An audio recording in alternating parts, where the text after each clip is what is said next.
This Model Y has what almost every customer that comes in for paint protection does.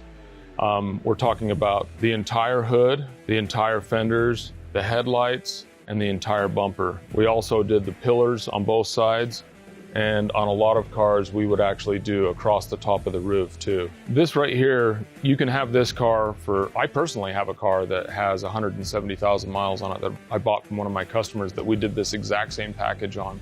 And my car that's 15 years old now, that has 170,000 miles, looks as perfect as this one. These films really do protect.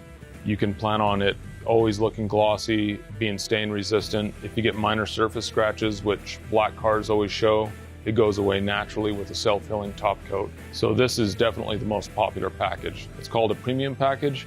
Hood, headlights, bumper, fenders, all of that, and the pillars. That's what almost everybody chooses to do.